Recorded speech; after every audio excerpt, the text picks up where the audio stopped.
This is Stoichiometry Test Review, Question 9, Part A and B.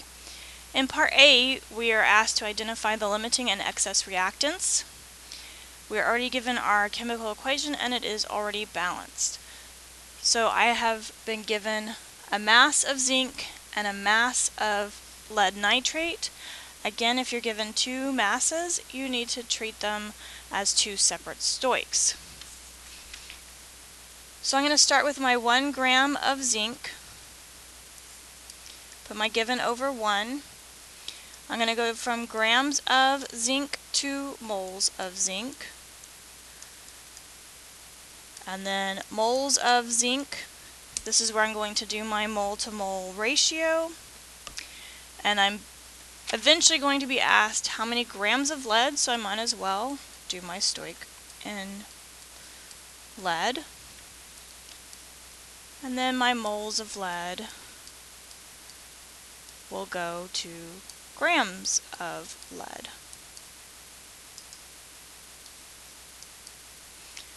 Okay, so the mass of zinc on the periodic table is 65.38.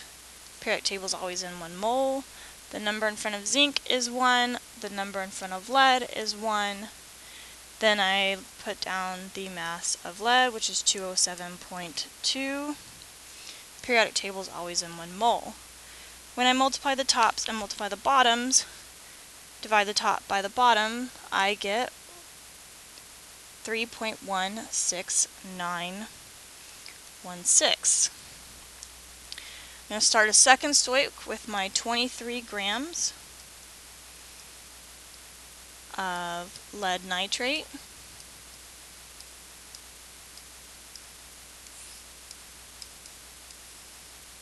I'm going to try to save some room here. Grams of lead nitrate. The only thing that grams of lead nitrate can convert to is moles of lead nitrate.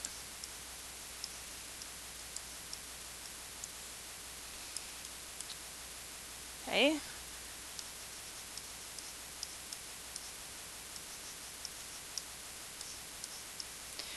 Then I'm going to do my mole to mole comparison of lead nitrate to lead.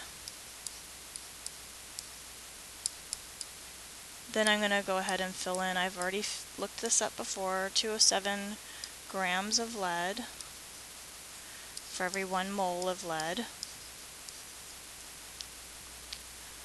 In my chemical equation, the number in front of lead nitrate is 1, the number in front of lead is 1. My mass of lead nitrate is 331.208. Periodic table's in 1 mole. To save some space, I'm going to write this lower. So when you multiply the tops, multiply the bottoms, divide the top by the bottom, you get 14.3885. This answer right here is the smaller answer, so that means that zinc is my limiter.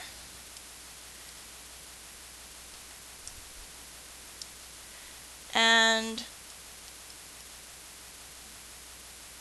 lead nitrate is my excess.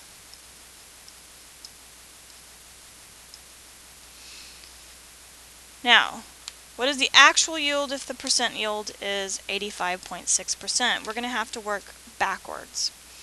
So the first thing I want to do is I do not know my actual yield.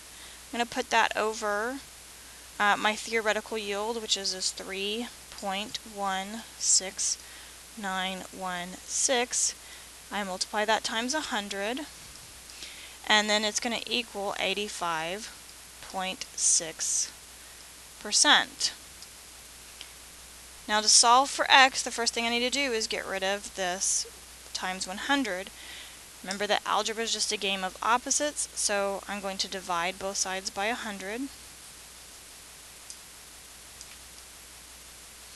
That gives me 0.856. Then to solve for x, I'm going to multiply both sides times 3.16916.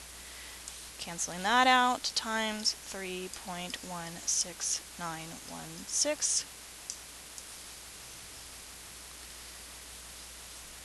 That gives me x equals 2.71281. I have 3 sig figs here, 3 sig figs in my measured amounts, so I can only have 3 sig figs in my answers. That leaves me with 2.71, and this 2 tells me I do not need to round my previous number up. And that is how you solve 9A and B.